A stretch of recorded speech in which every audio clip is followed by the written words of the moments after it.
welcome to another Kipodcast. I'm back after such a long time. Well, I've been facing many technical issues, and I wanted really to take this um, stream technically and visually to the next level.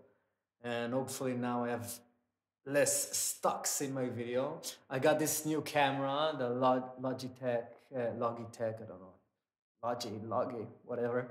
It's the Pro C922, and it's doing pretty well, pretty good quality. I like it, although I can't really take it all the way because of internet connection, but that's in the future. And I added this tab below. It gives me this space. Currently it's empty, but I could add later, just generic stuff like subscribe, YouTube, Instagram, like messages, updates, stuff like that. And it's pretty exciting. And I'll even show you how it looks when I get into the Ableton. Ah, I inserted myself just like that, right where you would usually get exactly the help from Ableton. So I'm just speaking out of it. And hope you like it. Well, so what I've been doing lately is basically, like in regards to Ableton, is I took this kind of sound. I built up a bit more my drum rack and my bass sound, and working on some songs on my own, but also covers. Currently, it's just the same sounds for all of these things, but it allowed me to have the freedom to practice on them and to see that I can do them. So let me show you some stuff. Pam pam pam, ba-da-da-dum.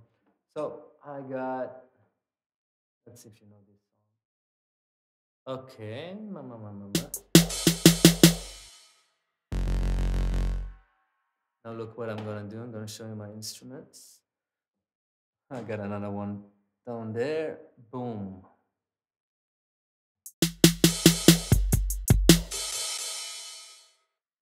Are you ready?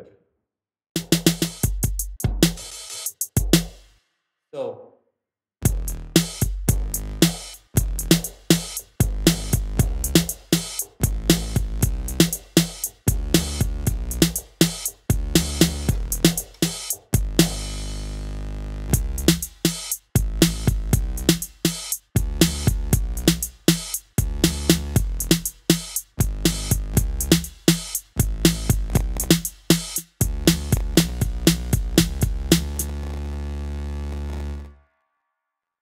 a minute.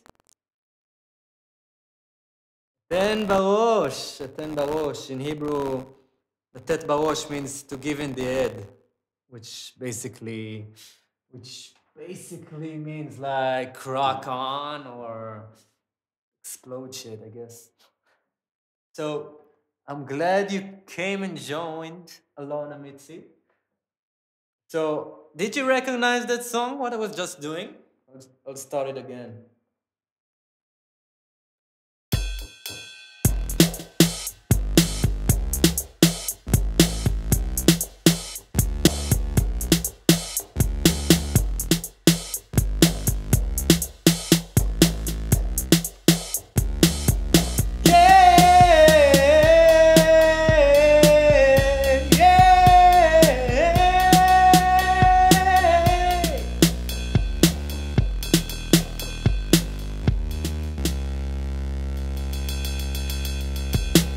Well, yeah, I guess not everybody know this band.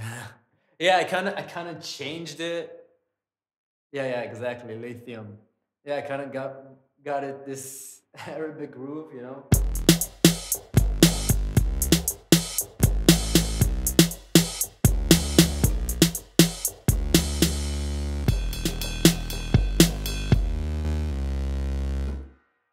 And that's just one of the things. I just practiced that yesterday. Like I heard that song in some ending of a video, and I'm like, that's a song I could do with my setup. It has this basic bass line rhythm, which the guitar does the same, and the beat. That's where I come and play into it. Another song I was jamming on is by Royal Blood. Do you know Royal Blood? I've seen them in a festival 2 years ago in Rock Werchter in Belgium, and they just fucking exploded the festival. They had like it's the first time I was in a big festival like that, and they just exceeded my expectation. They're basically a band with drums, with a drummer and a bassist, and the bassist he also sings. But the thing is that yeah, you should check him out. I'll put a link later. But the bassist, the sound of the bass is also goes to an effect box, which makes it sound like the guitar. So they basically sound like a three-piece band, but just with drummer and bass. So this is one of their songs called Little Monster. No, that's just the setup. I'll later show what I did inside the Ableton.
Yeah, so that's just another song that I like jamming on because it's perfect exactly to what I'm doing. You know, I got one hand doing the drums, one hand doing the bass, and they're exactly a band which has this simple, well, not all of them are simple, but they got this straightforward rock and roll music that just also is really refreshing up the rock scene in the world.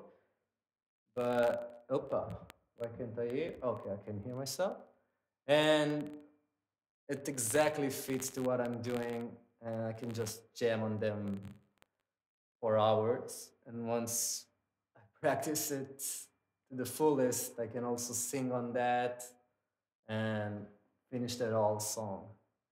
You have any questions about what I'm doing? Like, how do I set it up? Because something that I also was doing in the last 2 weeks is using lots of dummy clips. And dummy clips are this. They're basically clips which are empty. I mean, they can be with something else, but I just use them for the automations. Why do I use automations? Because, for example, I have this song, Little Monster, and then I have Lithium. But they both require different things. Currently, I'm using the same drum sounds and bass, but for example, the pitch is different. I've already got accustomed to playing in a certain way on this keyboard. So usually instead of, if I want to change the scale, like if I play the original and it's too high or too low, then instead of actually moving my hand position, because admittedly I haven't really learned playing piano or anything, so I'm a very basic player. I know the notes, I know how to do chords, but I like to make my life simple on the keyboard, so my playability will be on a more groovy, on a groovier level. So what I do, why do I get like that? Just a second, let's see if I can stop this.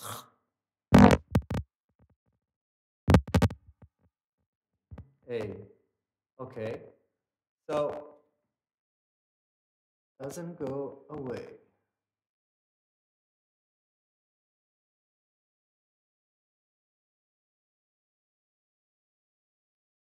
Okay.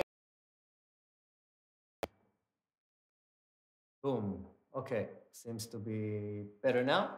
So what I use is dummy clips, which allow me to just organize my live set. You know, you have this session view, you got all these columns, all these lines. So you gotta have some logic in all of that, some order. And each one will do it differently, but these are some basic methods that could help you. Of course, write the name of the song in the line here on this one. You just Command R. I'm on a Mac, so for me it's Command. And you just change the name. And you can also add, if you add a number and then BPM after that, the moment you press that, uh, the moment you press that scene, it becomes um, in that BPM. It changes the BPM of the software. So for example, this is 115 and currently I'm on 102. So if I press this, boom, it changed it to 115. So that's just a very basic automation that you can already use, and don't each song change manually unless you're doing some kind of passage to the next song. And then the dummy clips which I use, I just open uh, a, a window like that. I just press twice. So what I did, for example, on this bass is I wanted, for example, the pitch to be on minus 12 steps. Why minus 12? On my keyboard, I want every song to basically, I know I have my starting octave. I don't want each song, each bass or instrument to be on different octaves and then I need to fit them. I just organize them all to be at the octave I want, which starts my song. And I just go here.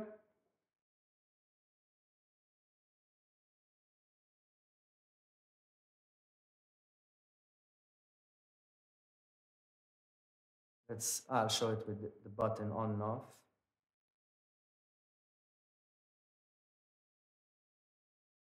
Here, you can see it. You see you have this button now. You have this red striped line. And then I just, for example, if I want it on, I put it on, then it already in this envelope, I just do Shift Tab to go to this window. I press this, and then whenever I press play here on the bass, it saves this kind of automation. I don't need this currently because the pitch, at least because it's always on currently and doesn't take too much CPU, so I'm not in a hurry to close it off when I don't need it. And for example, in Lithium, it's a different, no, not Lithium. Here, you saw when I pressed play, it changed the pitch. Let's do that again. You see this one is also minus 14. So each song I put on a different pitch. So I know my basic note where I play and I build up on that. I really like a note, this note, which is, it always changes, but the position of the note, which is basically a G sharp or A flat, because it gives me with my pinky the option to have this stable hand. I'll show you.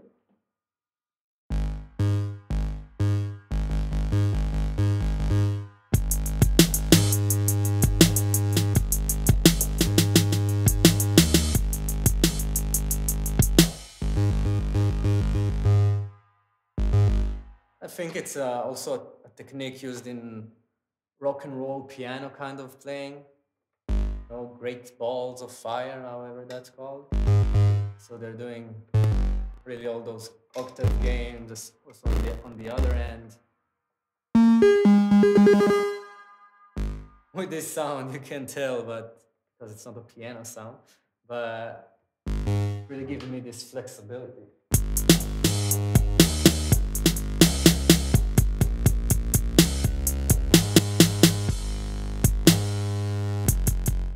And why the dark notes? Because if I do on the white, a bit less uncomfortable. The black ones seems much more fitting for me for playing bass. They're really jumpy keys on the keyboard, while the white ones are so like playing chords on them and soft things.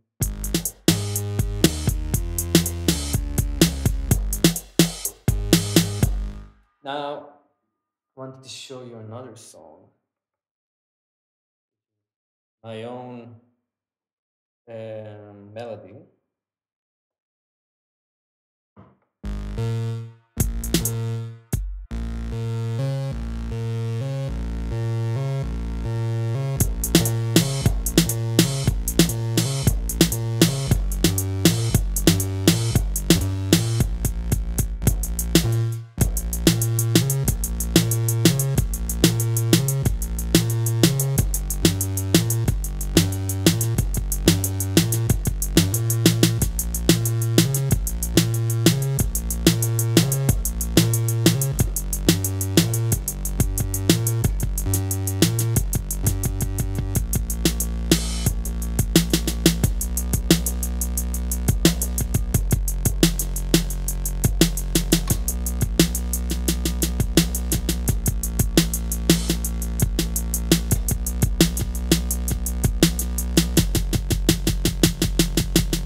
Yeah, so just a part of that song, which basically started this whole chase of being able to play both the drums and the bass together. Now, what was the challenge in this one is that I'm playing on an higher octave, because normally it would be played. I'll show you how it looks. Dank. Hello, yeah, let kaka. So, you see, if I would play it normally on a keyboard, it would be with two hands, because with one hand it would be too uncomfortable to play it like that. So I'm like, well, if even if I practice for a year, I won't be able to play like that. And I thought, what? So I need now to record the bass line and just put it as a clip? No, I have a very useful tool on Ableton called, let me show you.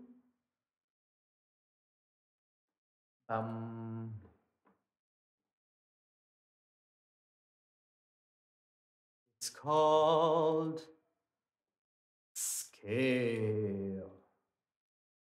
This one. You can find it in your MIDI effects in the categories. So what this allowed me to do is take this note. I won't start talking which note is it. It's not important. But take this one, and really you don't need to be some genius in theory. It's really just understanding that you have 12 notes and you divide them and take them down and blah blah blah blah blah. So what it allowed me to do, you see it better like that, is take this note and instead of hearing it only when I play here, hearing it here. This note should be much different, but it sounds the same. Then I could play. And the way it was done is basically just taking these, oh, you can see it now. What I've done is, let me show you how it looks on a regular scale, then it will be more understandable. Ask question if you have. I would love to answer specifically what you're asking. So if I put a regular scale, it would look like this. Mine looks like a mess, but it's my perfect mess because it does exactly how I want it. I can play something that's very complicated in a very simple way just because of this tool. Just because, imagine you have a piano and like, the high notes are too far. I want to be able with just one hand. And imagine you could just take all those keys up there and move them there. Or basically what I'm doing is taking those keys you have and just rerouting them to the other high strings. So if I take, this is the original note when I play here. So I started looking for it, okay, no, oops.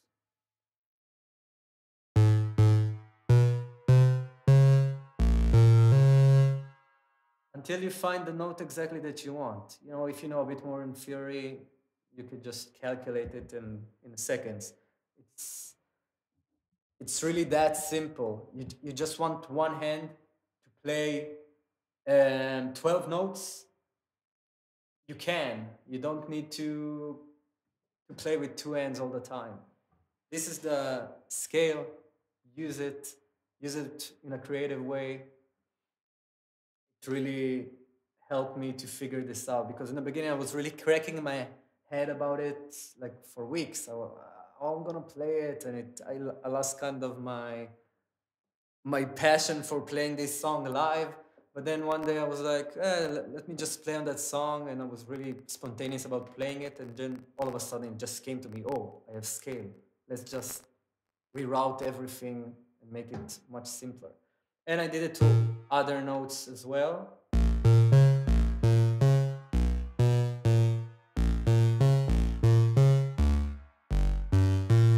Also, this note was higher.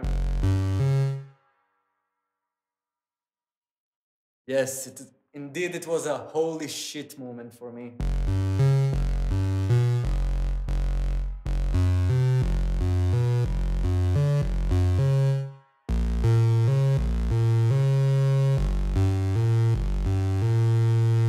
See how weird it is? It's like I'm playing something more down, but it sounds more up, which is against keyboard logic. So remember, instruments, any kind of instruments were made to serve us humans in playing, not us serving whatever grand 12 octave, well, usually 7 octave piano out there. It's meant for us to get the music out there, not for us to get the music the piano is only capable to do. So when you're doing electronic music, each instrument is so modifiable and editable, and the scale is a great tool for that. And of course the pitch, that's basically my real game here with the pitch and the scale. That way I make my playing simple. Now I think I've dug on that point enough. Let's go on to the next thing. Unless you have questions about that, I'd love to show it again. Boom.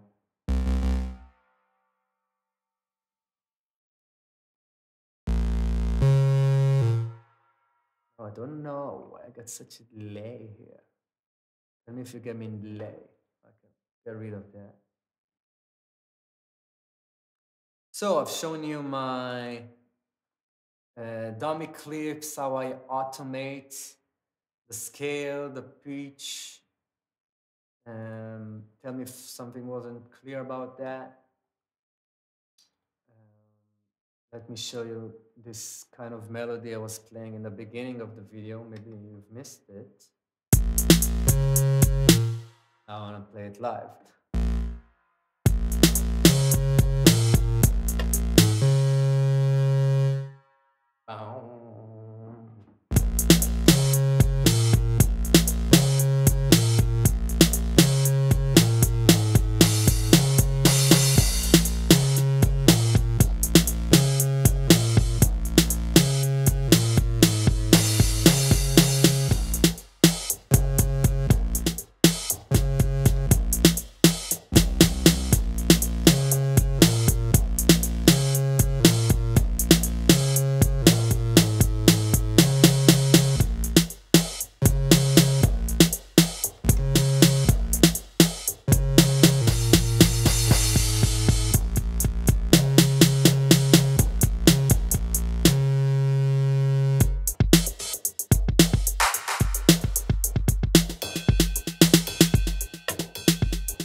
So on to the next thing I wanted to show you is my drum sounds.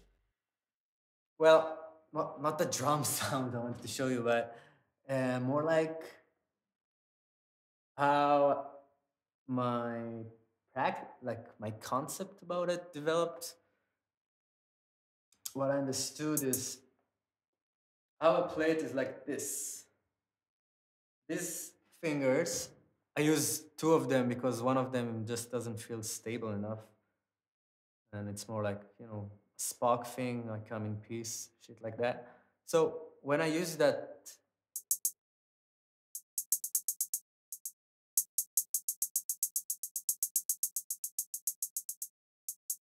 much easier for me to keep that rhythm. I'll go to the drums, yeah. You can see it light up here when I play it. So I realized how I use it, the way I use my setup of sounds is that the whole right side is comprised of that rhythm defining sound. You know, if you have hi-hats or rides, anything that you would do on 8s and 16s, you know, that you need to keep the rhythm.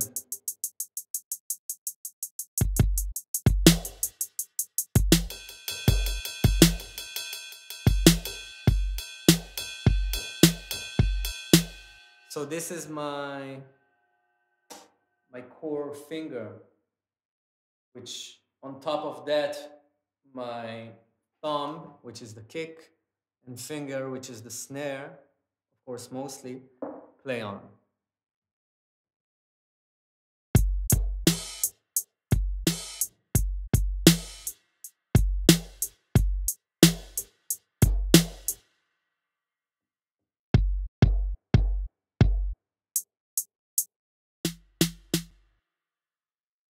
Okay, so I set up this side as my hi-hat. This is multi, but I'll explain it later. This is also a nice thing you could do to automate your set. And this is my open hi-hat.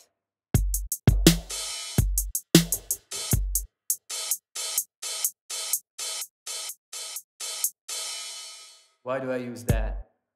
Well, if you've ever seen how a drummer plays, like if you've ever seen the techniques he's using, so basically this is the same sound for a drummer. It's called the hi-hat, and you can open it, and when you close it, when he opens, he wants to have that shuffle movement, it closes. I have the same thing in Ableton due to something called choke. So the choke you can find in this department of your drum rack. And for example, this one is on, I change it to 1, you have 16 options, and also the hi-hat. And the other hi-hat, I have 2 hi-hats for when I'm playing 2 hands. Like,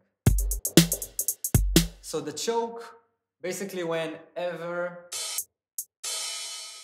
I'm playing 2 instruments on a choke, then they really choke each other, they stop it.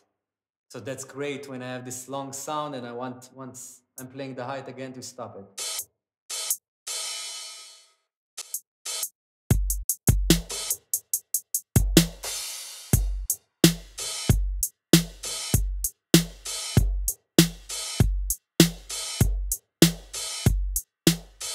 Okay, so use choke. It's really perfect when you're playing, if you want to get that live feeling into playing. Not just, but it's really great for that.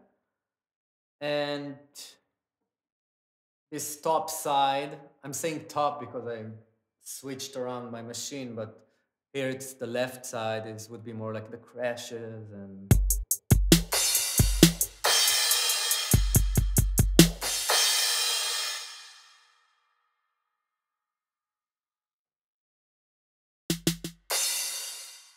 is the check opa, on live light. I'm not sure, but I have a link to where it shows on on the Ableton website, where it shows the differences, so you could really find it. I'll send you the link. You could really find it there. But as far as I know, the drum rack is, wait, it's live light or live intro? Because if you got it free with some equipment you bought, then I think it has less things than intro. And in intro, like you have intro, standard, and suite. In intro, you would have most of the things you would need in a drum rack.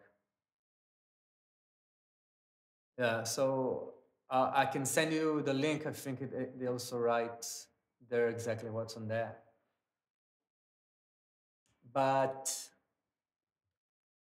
Kalimbo, Kilombo, you know?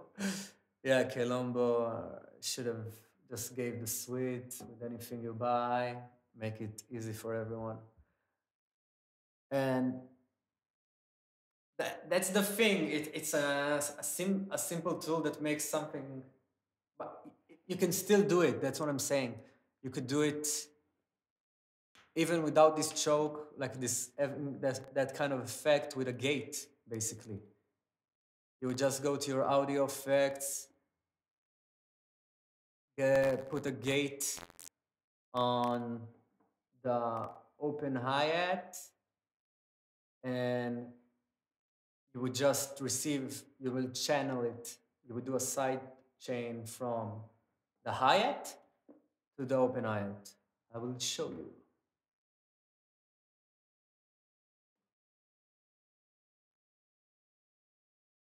It's even that way you could modify it even more. So I will cancel meanwhile this choke.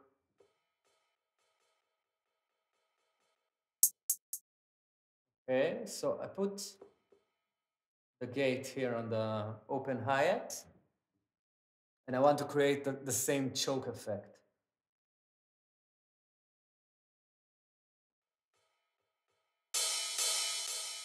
I would open, oh, shit.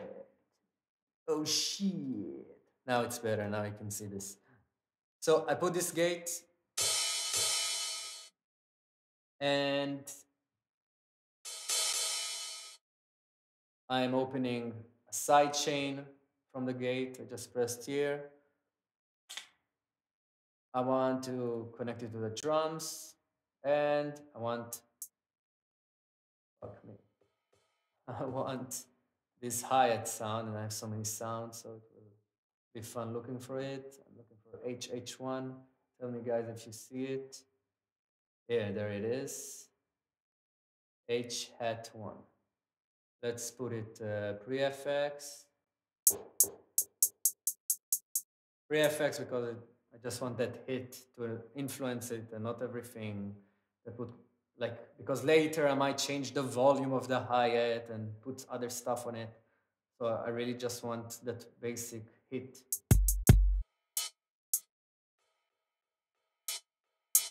You see? It already influences it, but not the way I want it.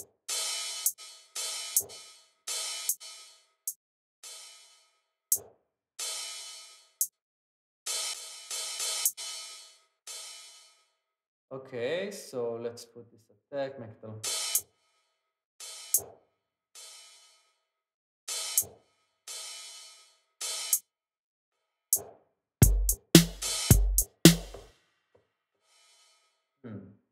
So it's basically playing with the release and the hold.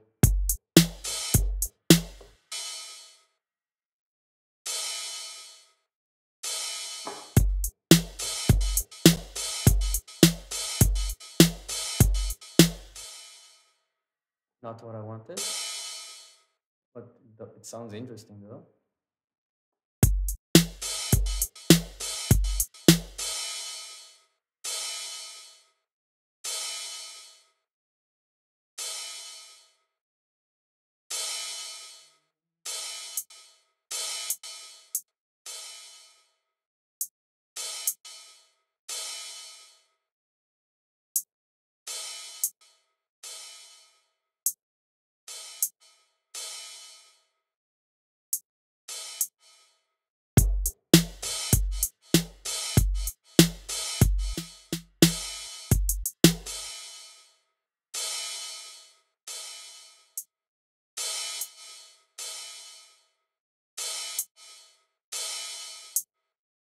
Well, as you can see, it's a bit more complicated than choke, so hope you get the choke.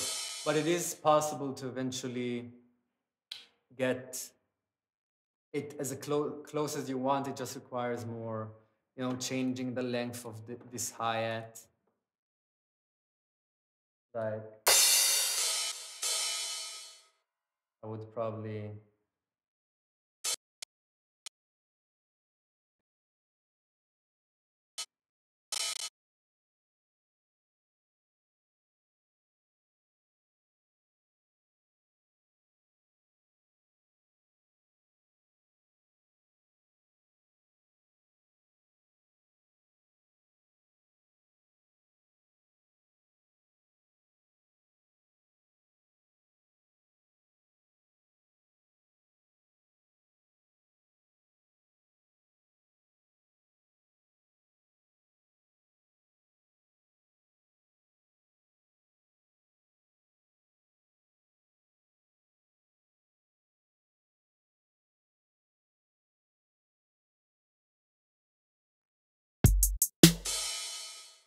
Now, if I put the choke back,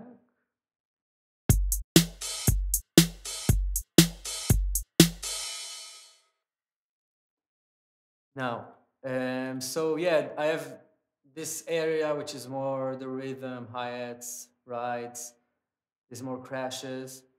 The right part I'm dedicating more to kick sounds and kick ghost. The kick ghost is not really making a sound, but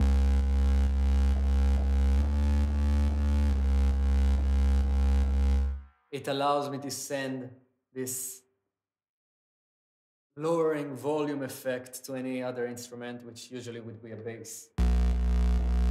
But it could also work really well on electronic synth, like in dance music.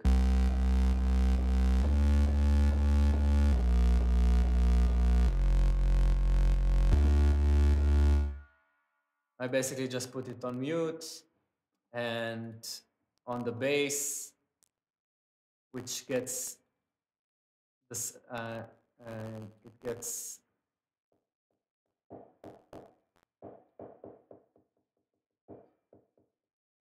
the compressor gets the sidechain from it. And since I put it in post FX and not post mixer, even though it's on mute, it still gets out this the same volume the kick would have and influence the bass.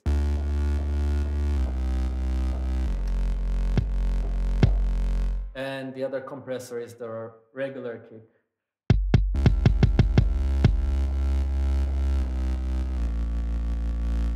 That's another side chain which is nice to use. And so I got this kick in the center. I would put snares, claps, and the rest, which is basically this area, which is still not totally defined. I'm putting currently the blue coat, and I'm putting on the other side another hi-hat. So then I could play with both hands 16th notes.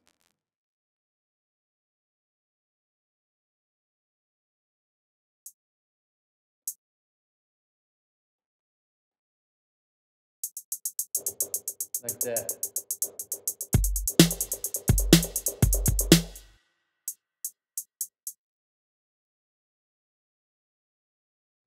Really customizable. So that gives me structure, knowing where my stuff is at. Question, I said, what do I do if my drum rack is playing a piano note along with my drum samples? You mean, well, are you on the record button on both of them? By the way, I hope when you're watching this, you're also opening up your Ableton software and what you think you like that you're going to use, then already try it on your own software. That way you could more easily know what's working and not. If you're working with just one keyboard, then, for example, I have a Novation Launchkey. So what I do is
and I would put it to channel 10.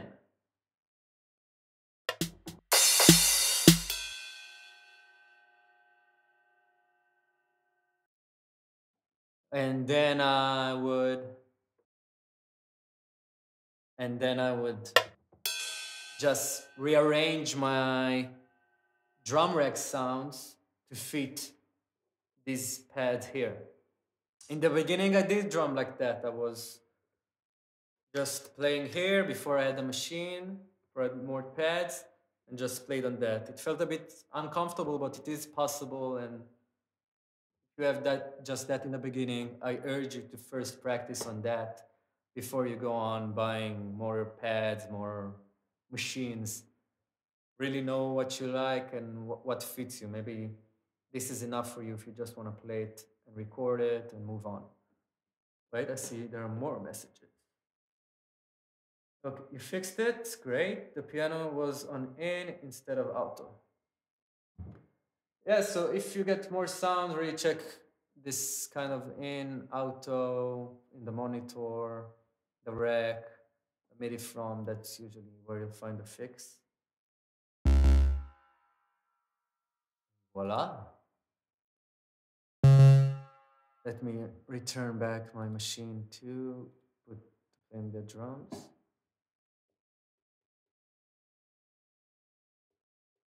It's on channel 1.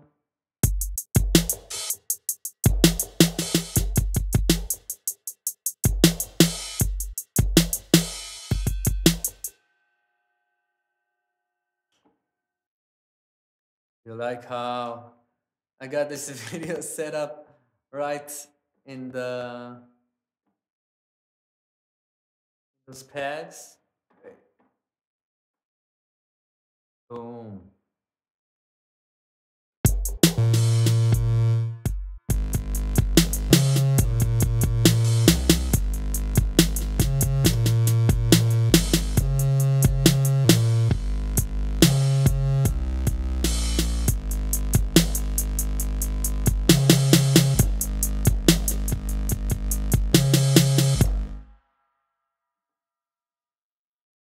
So those are the things I want to show you.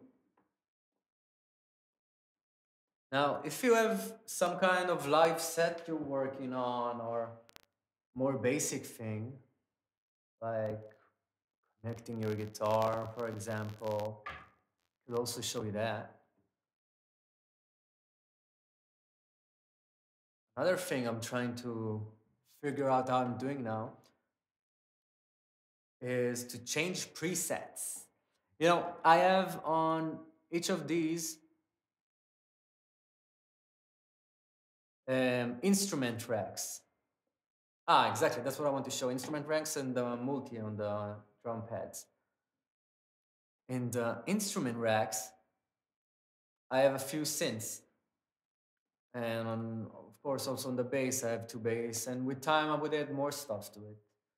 And my dummy clips, I automated them in a way that they would close off any instrument I'm not using. Because if I don't, you see the CPU here, CPU, how much CPU my computer takes and uses with this Ableton. If it gets more than 40, then it would be too heavy to run on my computer and you would start hearing lots of even happens sometimes because I'm running both Ableton and this OBS software. But that's why it's very important to keep your CPU low. Also, whenever you're performing, because as well you want your buffer size to be around 128 samples or 64, because then your latency should be around 10 milliseconds, tops 15 milliseconds. Because more than that, when you play a MIDI instrument or record something into it, it will come in a delay. And that's really annoying and to the level that it's just not possible to perform or record anything with such latency. There are all kinds of solutions to that. I won't get in too deep into that, but just know that you should play with the buffer size here if you want to reduce the delay.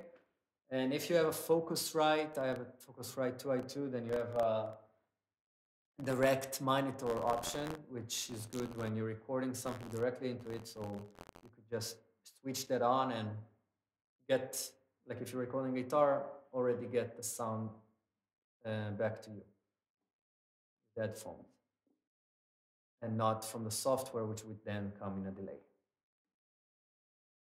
So I got these instrument racks, and on the bass, what I'm trying to figure out now, and I want to share with you, I still don't have exactly the solution. I have this bass I'm using, really cool. It's done on a mini V, which is by Arturia.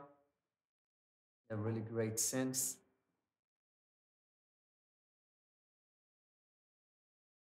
Um, and I have filters. Currently, I know I can midi map here and then change the presets, but I couldn't exactly automate for each scene I have exactly the preset I have. I will always have to do it manually. So that's my current challenge about for the future. How do I use more synths and bass sounds, without going too much manual? Because really, imagine me, I'm practicing, I'm performing. I just want to click the scene and have all the setup of the song laid out to me without now looking for the sounds. It would be so discouraging to, oh, now I need to find that sound again, but I had it yesterday. Oh, it's not the right pitch. That's why, so for that, I'm a bit allergic to something. So that's why the dummy clips are really important for me, and I urge you to use them as soon as you can. Basically, just to automate using clips. That's what dummy clips are. And on the drums, the other things I use for this kind of automation is, it's called multi, but sadly I can't change the name. But when I press it, you can see it's two sounds. How I did it? Well, why did I do that first? It comes back to the point where I want this as simple as I can. I can't be performing and, oh shit, now I need to go back to these drum sounds, I have to go there. No, I want to press one button and all the sounds I need are right there in front of me, all for the song I'm currently doing. And I've said earlier that I'm using this part for all the hi-hats and rides and stuff like that. But what? Am I gonna do 10 songs and just use the same sounds? It's not like I'm a drummer would have the same sounds, but I got like a sea of options to choose from as an electronic musician. So I better have at least 3 more options than just one hi-hat or just one ride. Oh, hello, Pazvotel. Yes, Pazvotel, I know you're a drummer and you came right at the perfect moment.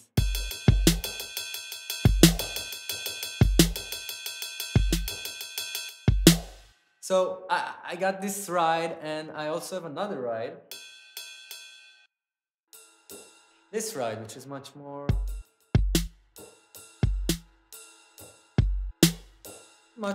soft, not even fitting to this kick and snare. But I want to be able to later change that. So how I did that is very simple. I just, going back to where you see the choke, you have play, you have receive. Receive is basically the note on the pads which it receives this hit from. So I just put it, I just hit, not eat, I hit the pad I want, and I change the receive to whichever is playing. And when I open it, it gives me this suggestion shit, but it's really not relevant for you or for me because you'll always be changing that. So I hope that's I hope that's understood, this concept, which you can just change here the source of where the hit comes from. I'll put another sound and let me show you live. Show, not tell. I must remember, show, not tell. Ta-na-na-na, ta-na-na-na, ta-na-na-na.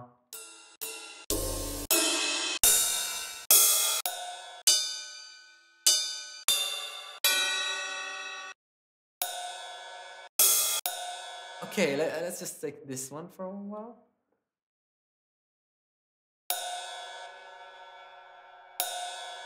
Yeah, I will not be using that one.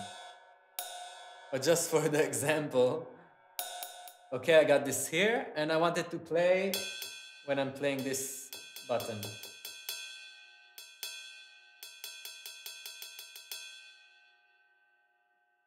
As you see the buttons. La, la, la, la, la, la, la.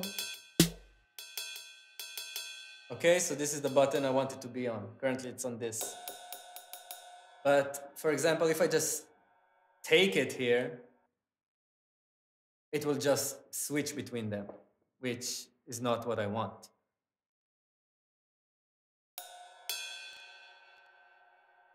So this is D2, the receive, the note I want to play on. I will close. Currently it's playing nothing because I turned off both of the rides. Now the receive I'm going to change to D2. You saw it disappeared from here. And it moved exactly here. And what I later do with that is I automate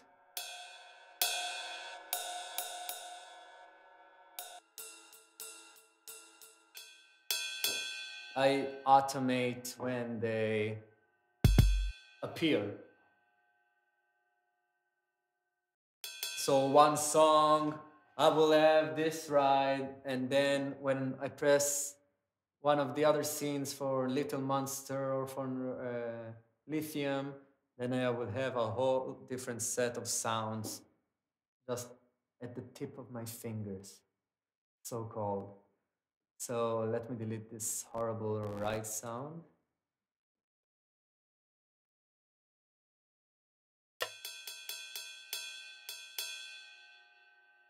I hope this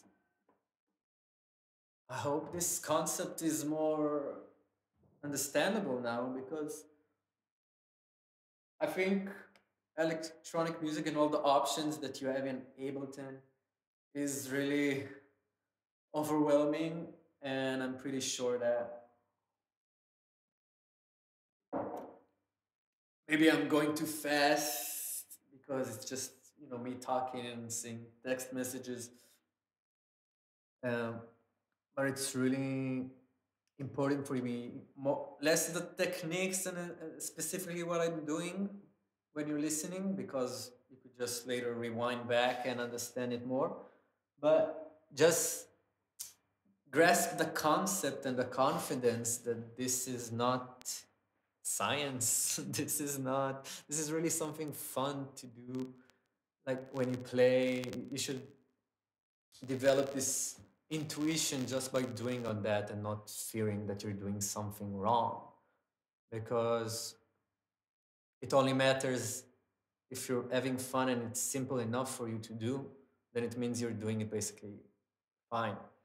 Only if you find yourself sitting in for a few hours doing something that is that seems to you is basic and something is wrong, then it should be a sign for you that maybe you're doing something in a clumsy way, and just look a bit, ask people, ask me, look in forums, better ways to do what you're looking for. Which brings me to Max for Live. I'm very associated with what I'm showing you. Max of Live is basically, well, GitHub, it's called GitHub, where people can open software, open code software, if you know that concept, which means that anyone can change it and anyone can build up on, like if you made a code, anyone can build up on it. So Max for Live isn't that concept just with Ableton instruments. You could have, I have this audio effects and MIDI effects the same way I have here, but just people created them, not Ableton. People, some of them just musicians were like, oh, I need this kind of solution, but there is no plugin that does it. So I'm gonna make it my own with a software called Max 7. And it really opens up a whole sea of opportunities to just use these kind of plugins. And then you don't even need anything, any other kind of plugins. You can just have the native Ableton plugins and Max, and you will have everything you need. So many times there's many Ableton groups on Facebook. You can just ask people, hey, anyone has a Max instrument for doing this and that, something specific. And most of the times, either they will be like, look, there's a better solution, you can do it like that. Or they will be like, hey, yeah, there is this Max instrument, here's a link. Or someone will be like, there isn't one, but it's pretty simple, I'm gonna make you one like that. You know, if it's a really cool concept for a plugin, someone who knows how to do it would be like, hey, I want that, that's a great idea. And they would make it. So it really opens lots of opportunities to open it. Just mostly Max for Live are a bit heavy on CPU. So I would be minimalist in using them in a live performance environment. So it doesn't stuck your computer in the middle. Well, I think I've spat out a lot today about this. Really what I've been focusing on lately with this live set. I'm gonna show you some Lithium again.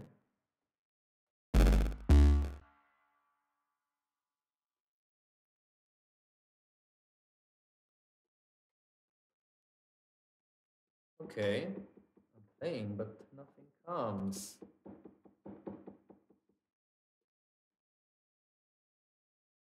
This is time for damage control.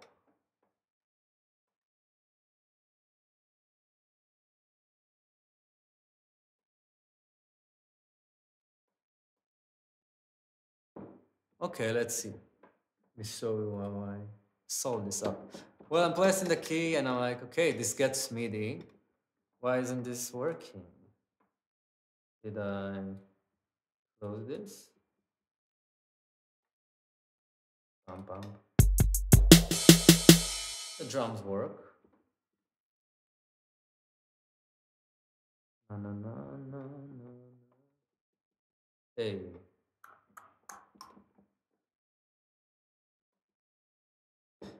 Ah, well, I opened it and okay.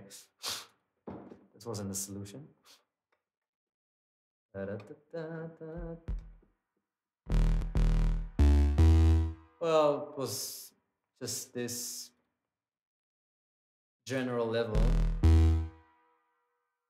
See it here?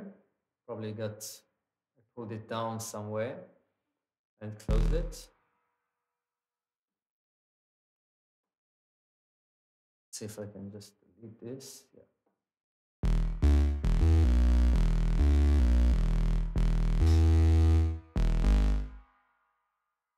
Yep, no problem. Now let's go back to Lithium. That's the last thing I was working on. I want to show you something actually.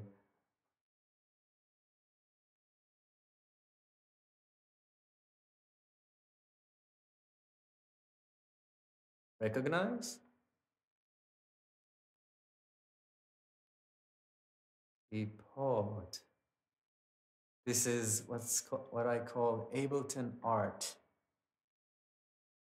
Very MIDI in a way.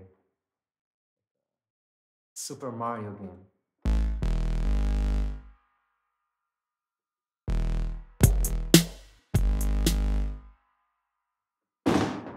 Boom. Shot.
Shit, you didn't hear anything I said.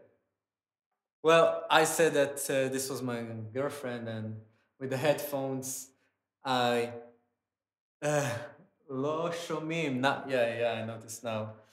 I was saying that yeah, my girlfriend said hi. She didn't notice we were streaming, but she says hi, and I think about this lithium. I got more practice and then just did it yesterday. But it just shows you how quick, like once I got the concept of, okay, I organize what's working for me. I built like already 4 lineups of songs in just a few, like 2 hours. I already made the setup, the automations. And from here, every time I come back to them and practice, I add another automation, another sound. And it feels very Ableton evolution for me, you know, to just grow it one day, one practice at a time. With the hope also to get ideas from people who watch this, who listen, who are also doing this kind of stuff. And I went over really the new stuff I did with the live stream, my new my Logitech C922 camera, which is doing a pretty good job. And this tab line, which currently, you know, this tab line, which currently is empty, but I will add in the future like updates or kind of subscribe buttons to really make it more of an interactive live stream. So tell me what you think about that line. You know, you could leave a comment like, it's shit, but you can also say, hey, this is a nice color, it fits your logo, stuff like that. And also say maybe new stuff you would like for the next live stream that I could focus on, what you liked about this one. I'm still open to questions about anything I was saying. I'm just giving my goodbye speech, I guess. Although it's really fun just talking, you know, I can understand those people who just take their phone and, you know, they have really bad quality. They're from the selfie camera and really bad quality of sound. I mean, I also don't have the perfect sound currently because you hear so much of my room, but let me get you a bit closer to my sound. Let's see. It's a bit better like that. But I really wanted to sound good. That's the main purpose of that. This is the ball I'm using. Um, so I hope you enjoy this. You've learned a thing or two. My suggestion is really for next streams when I'm doing showing stuff on Ableton that's live. Also open the software and do those stuff on your own. That way you will remember them much better and you could use them in the future and choose and pick up the things which are good for you. So this was my key podcast for a long time and hope you enjoy. Leave a comment, tell me what you think, and see you next time. Boom.